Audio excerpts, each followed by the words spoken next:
사실 제가 이 말씀 출애굽기 19장 이 부분은 아마 지지난주에 우리 가족끼리 말씀을 볼 때 읽었던 부분입니다. 근데 한 구절, 특히 오늘 본문에 대한 말씀을 읽었을 때 제 마음에 약간 전율 같은 게 왔었어요. 와, 이렇다고? 그것이 뭐냐면 5절의 말씀이에요. 너희가 내게 온전히 순종하고 내 언약을 지키면 너희는 모든 민족들 가운데 내 보물이 될 것이다. 보물이라는 단어에 제가 꽂혔습니다. 와, 하나님께서 나를 보물이라고? 보물로 여겨주신다고? 사실 이제 이 당시 고대 근동 이 구약의 배경에서 보물이란 이 단어가 히브리어가 몇 번 반복되어 등장을 합니다. 보통은 이제 전쟁에서 노획물로 얻은 어떤 그런 획득한 물품들, 이런 또 유산으로 받은 보물들, 이런 것들을 흔히 말해서 보물이라고 부르는 배경이 구약시대의 배경입니다. 그런데 지금 우리는 이 보물을 어떻게 받아들이냐 이겁니다. 물론 우리가 성경을 해석할 때 이 컨텍스트, 즉 성경 이 당시에 어떤 말씀인지 이해하는 것도 좋지만 지금 우리에게는 전쟁을 해서 누군가를 빼앗는 일은 별로 없거든요. 그리고 저는 뭐 부모님께 받을 유산도 그렇게 없고, 그렇다면은 우리가 알고 있는 이 보물이라는 개념을 어디서 발견할 수 있을까 보다 보니 이 출애굽기 말씀을 쭉 읽다 보면요, 나중에 하나님께서 제사장들에게 성막에 관한 규례를 주시면서 그들이 입어야 될, 특히 제사장들이 입어야 될 옷들, 성막을 꾸밀 때 어떻게 되는지 여러 가지 말씀을 해주십니다. 그럴 때 지금은 쉽게 구할 수 없는 값어치가 나가는 보물들로 장식을 하게 합니다. 흔히 말해서 이 보석 같은 것들을 보물로 여깁니다. 요즘에 보물이라 하면은 다양하게 될 수 있겠지요. 하지만 전통적으로 우리가 보편적으로 생각하는 보물이 하면은 금, 다이아몬드 이런 것이겠습니다. 그럼 다이아몬드나 금 같은 거 어떻게 만드냐 이거예요. 간단하게 말하면은 땅을 팝니다. 혹은 우연히 돌을 줍습니다. 그런데 그 돌이 보석인지 아닌지 우리는 잘 몰라요. 그런데 전문가 눈에는 그것을 보고 그것을 어떻게 하죠? 갈고 닦습니다. 세공을 합니다. 그러면은 아름다운 보석이 된다는 거예요. 뭐 금이니 다이아몬드니 이런 보석류들의 가치를 매기면서 무엇이 더 옳다, 좋다, 더 비싸다 이것보다 하나님은 지금 우리를 보물로 여겨주시겠다는 겁니다. 아주 소중하게, 소중하게, 소중하게. 그냥 내버려 두는, 내팽겨치는, 혹은 지나가다가 혹 지나갈 때, 뭐 저 정도는 별로 중요하지 않아, 이렇게 내버려 둘 만한 가치가 아니라 지나가다가 혹 봤을 때 반짝거리는 그것이 이거는 보물인가? 보석인가? 소중하다고 여길 만큼 그런 눈으로 우리를 바라보신다는 것입니다. 그런데 과연 하나님께서 단순히 그것만 말씀하실까? 이렇게 쭉 보다 보니까 저는 이 보물이라는 단어, 여기에서 또 하나님께서 주신 이 앞뒤 5절과 6절, 그리고 이 출애굽기 19장의 전체의 맥락 속에서 하나님께서 우리에게 이렇게 말씀하실 수도 있겠구나라는 어떤 하나의 은혜와 그런 마음을 함께 나누고자 합니다. 이 배경을 보면요, 하나님께서 이제 모세를 통해 이스라엘 백성들에게 말씀을 하시고 싶어 하시는 거예요. 무엇이냐면은 너희는 내 백성이다. 6절에 나와 있습니다. 너희는 내게 제사장 나라 거룩한 민족이 될 것이다라는 거예요. 그러니까 아직 하나님께서 구체적으로 어떤 법을 주시지 않았어요. 하지만 선포하시는 것입니다. 하나님께서 일방적으로 선포하시는 거예요. 그런데 봐야 될 것이 있어요. 지금 이 이스라엘 백성들 상태가 어떠냐는 겁니다. 이제 막 이집트에서 나왔습니다. 그럼 이집트에서 이들을 구해낸 게 누굽니까? 하나님이에요. 그리고 하나님은 심지어 이 이스라엘 백성을 향해서 직접적으로 말씀하지 않으세요. 34장이나 33장 그 이후에 가면은 하나님께서 모세에게 구체적인 율법을 주시면서 다른 이스라엘 백성들을 내 앞으로 가까이 오게 하지 말라고 합니다. 내 얼굴을 보는 이들은 죽을 것이기 때문에. 심지어 34장에서는 모세가 하나님 주의 얼굴 보여주십시오 그러자 돌 뒤로 숨으라 하시면서 하나님의 뒷모습만 보게끔 허락하신 장면도 등장합니다. 이 말은 무엇입니까? 하나님과 지금 이스라엘 백성 사이에는 무언가가 있다는 거예요. 저는 그것을 이 보물, 보석의 비유를 통해서 생각해 본다면 바로 깨끗하게 다듬어지지 않았다는 거예요. 아직 정결하지 않다는 겁니다. 즉 이들은 죄악으로 똘똘 뭉쳐 있다는 거예요. 사실 아담을 하나님께서 창조하셨을 때 에덴 동산에서 함께 거느시면서 하나님과 그 놀라운 교제의 시간들을 보내셨을 겁니다. 아담이 하나님과 그 교제의 시간을 보내면서 어떤 마음이 들었을 거예요? 얼마나 행복했겠어요.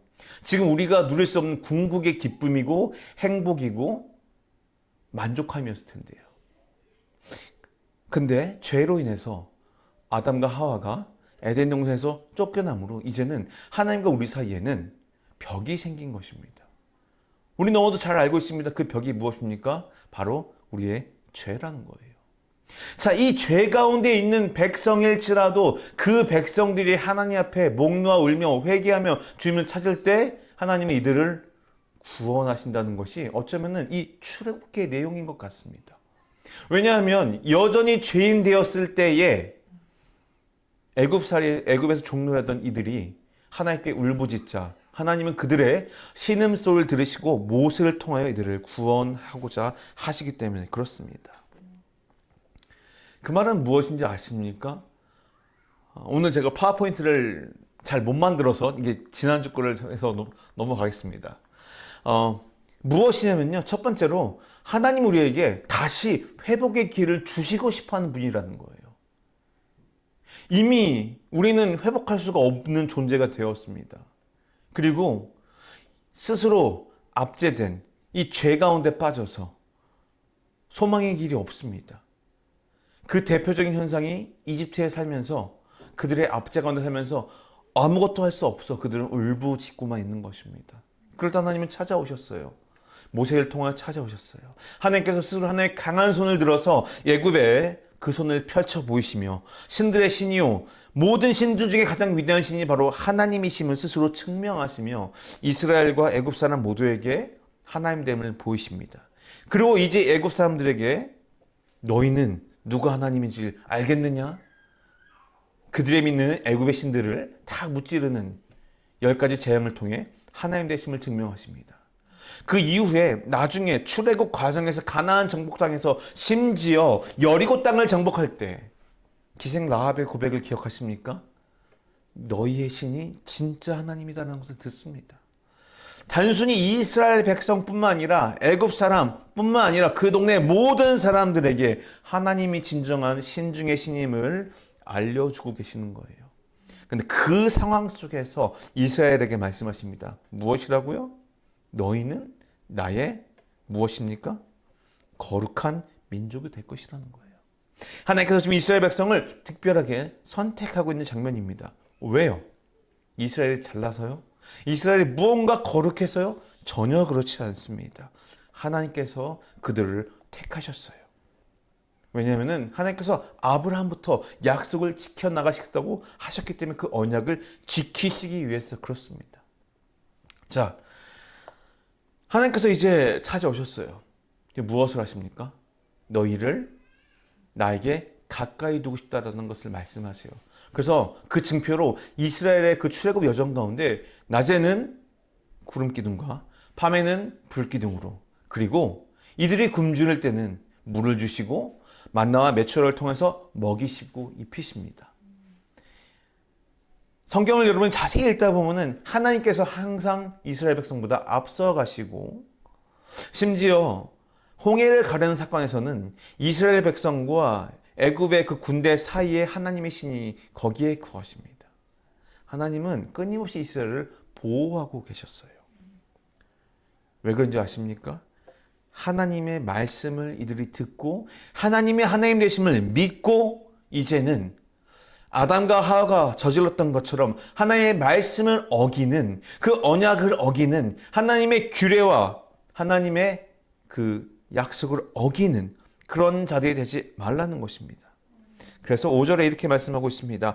그러니 이제 너희가 내게 온전히 순종하고 내 언약을 지키면 너희는 모든 민족들 가운데 특별한 내 보물이 될 것이다.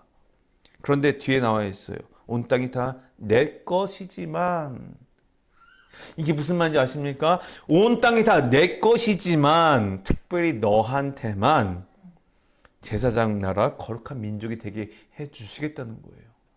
하나님의 놀라운 축복입니다. 하나님께서 모든 것을 만드셨어요. 자, 여기서 보면은 똑같습니다. 아까 우리가 보물 얘기했어요. 땅에 있는 보물들은 누가 만들었습니까, 사실은? 하나님께서 모든 보물을 다 만드셨다는 걸 이해하십니까, 여러분? 우리가 알고 있는 금, 다이아몬드, 아니면 홍옥, 네팔, 또 뭐가 있을까요? 사파이어. 이런 천연에서 얻으시는 모든 보물들 누가 만들었습니까? 하나님께서 만드셨어요. 근데 그 보물을 보물되게 하시는 것이 누군지 아십니까? 하나님이세요. 하나님께서 거기에 가치를 매기시고 소중하게 여기셨어요. 자, 사람들이 지나가다 봅니다. 처음에 보면은 이게 뭐지? 못 알아봐요. 하나님께서 이 자연을 통해서 말씀하시는 것 같아요. 무엇이냐면은 내가 만든 모든 보물들은 원래는 다 아름다웠어요. 그런데 우리의 죄악이, 우리의 연약함이, 우리의 무지함이 그것을 올바로 보물로 인지하지 못하고 버려지게 만들었다는 거예요. 그러나 하나님은 이제 우리에게 말씀하십니다. 내가 너희를 보물로 여기겠다. 그러면은 어떤 과정이 필요할까요? 바로 세공의 과정이 필요하다는 거예요. 하나님께서는 이스라엘 백성이 실패할 것을 사실은 알고 계셨어요. 그래서 이미 말씀하셨습니다. 창세기에서 말씀하셨어요. 너희가 40년간 방황하다가 올 거라고요. 이집트부터 이 가나안 땅까지 걸 거리가 40년의 거리가 아니에요. 근데 하나님께서 이들을 뺑뺑 돌리셨어요. 자세히 보시면요. 이스라엘 백성이 길을 잘못 들어서 갔던 것 같아요? 아닙니다. 어떻게 보면은 이스라엘 백성은 하나님께서 알려준 대로 갔어요. 왜냐면은 이스라엘 백성은 구름 기둥과 불 기둥을 따라갔거든요. 그 말은 40년 동안 빙빙 돌게 하신 것이 누구시다? 하나님이라는 거예요. 그럼 왜요? 바로 그 기간이 이스라엘 백성을 하나님께서 세우실 그 이스라엘의 나라를 세우기 위한 보석으로 다듬기 위한 과정이었다는 겁니다. 그 40년의 시간 동안 버려졌던 그 보석을, 원석과 같은 보석을 하나님은 다듬어서 죄악을 조금 더 멀리하게 하시고 그 많은 수많은 이방신들 중에서 하나님만 보게 하시기 위해, 그래서 궁극적으로 하나님께 불평하고 하나님이 인정하지 않던 그 1세대들은 모두 다 광야에서 명을 다합니다. 그리고 약속의 땅을 향하여 믿음의 고백을 외쳤던 여호수아와 갈렙을 토대로 새로운 세대가 그 땅에 들어가게 됩니다. 그런데 여기서 끝나는 게 아니에요. 물론 나중에 기회가 되면 이야기하겠지만 이스라엘은 그 이후로도 또다시 갈피를 못 잡고 엉뚱한 길을 가게 되죠. 그러나 오늘 잠시 이 출애굽기 배경 속에서 이 말씀을 나누자면 그렇습니다. 하나님께서 왜 이 출애굽 여정을 허락하셨을까요? 그리고 왜 보물처럼 여기겠다고 하셨을까요? 지난주에 하나님을 믿는다는 것에 대해서 이렇게 얘기했던 것 같아요.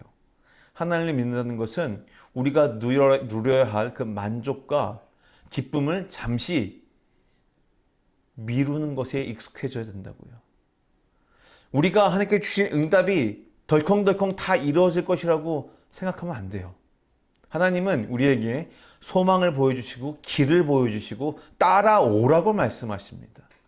따라오는 그 과정이 바로 이 광야의 길이고, 따라오라는 그 과정을 통하여서 이미 보여주신 약속을 이루기 위한 준비되는 과정으로 만드신다는 거예요. 그래서 이 보물 다시 한번 볼까요? 너희는 모든 민족들 가운데 특별한 내 보물이 다입니까? 될 것이다 입니까? 미래형이에요. 앞에 조건이 붙어 있어요. 어떤 조건이죠? 내게 온전히 순종하고 언약을 지키면. 사실 창세기부터 요한계시록까지 하나님께서 우리에게 주신 말씀의 키워드는 뭐 다양하게 표현될 수 있지만 간단하게 말하면 그렇습니다. 하나님 말씀에 순종하라. 죄를 멀리하라. 거룩하라. 하나님 앞에 온전히 순종하고 언약을 지키는 것, 이것이 바로 다른 말로 하면은 죄를 멀리하고 하나님을 가까이 하는 것, 우리의 삶을 거룩하게 만드는 것, 매일매일 하나님과 말씀을 묵상하며 그리스도와 동행하는 것, 성령님의 가르침을 따라 하나님을 마음속에 주인으로 모시고 천국을 소망하며 살아가는 것, 그것 아니겠습니까? 그렇게 되면은 수많은 민족들 가운데, 이 세상 사람 가운데 수많은 그 돌들 가운데 내가 들어서 그것을 무엇으로 만드시겠다? 보물로 만드시겠다는 겁니다. 여기서 한 가지 기억해야 될 게 있어요. 여기서 보물을 얘기할 때 우리가 말하는 보물, 반짝반짝거리고 값어치 나는 보물로 생각하면 안 될 것 같아요. 왜냐하면요, 여기 있어요. 내 보물이라는 거예요. 내 보물. 하나님의 보물이라는 거예요. 자, 여기서 반짝반짝 값어치가 나가고 좋은 것, 이것은 누구에게 중요한 가치가 됩니까? 바로 우리예요. 바로 우리 사람들이에요.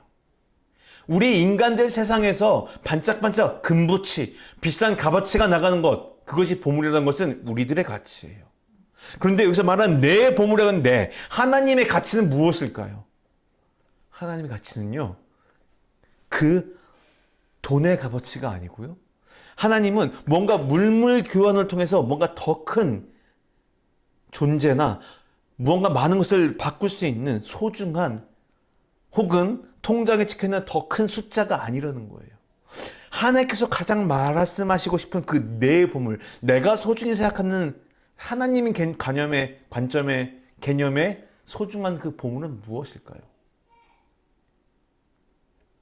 제가 결론을 이렇게 맺고 싶어요. 지나간 돌들이라도 하나님께서 보물처럼 귀하게 여기시잖아요. 그럼 그 보물의 역할은 존재로서 다한 것입니다. 무슨 말씀인지 아십니까?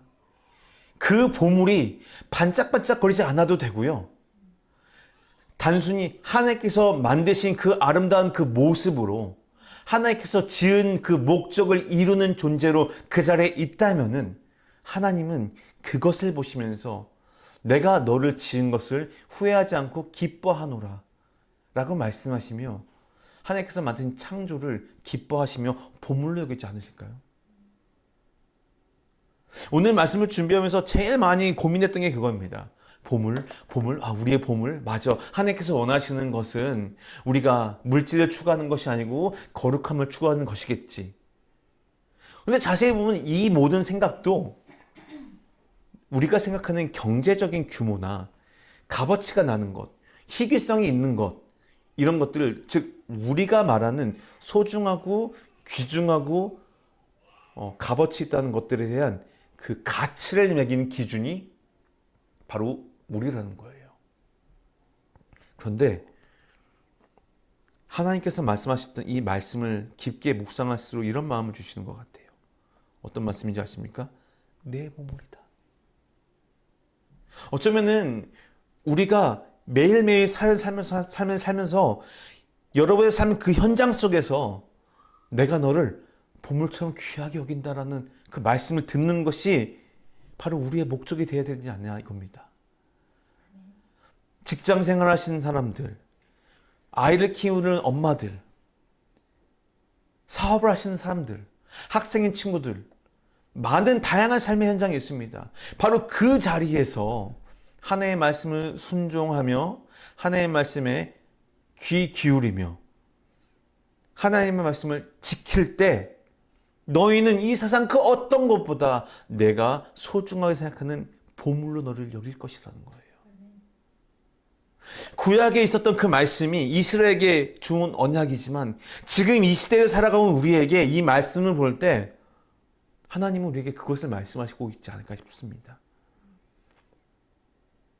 영훈아, 지금 너가 있는 그곳에서 내게 온전히 순종하고 내가 너에게 한 약속을, 그리고 너가 그것을 따라오기 위한 순종과 그 언약을 지킨다면은 너는 내 특별한 보물이 될 것이야. 온 땅이 다 내 것이야. 그런데 내가 너에게 맡긴 일이 있구나. 6절의 말씀을 빗대어 말하면 이것입니다. 5절의 6절의 말씀을 살짝 바꿔 말해볼게요. 이제 영훈아, 너가 온전히 순종하고 내 언약을 지키면 너는 이 세상 모든 것 가운데 특별한 내 보물이 될 것이다.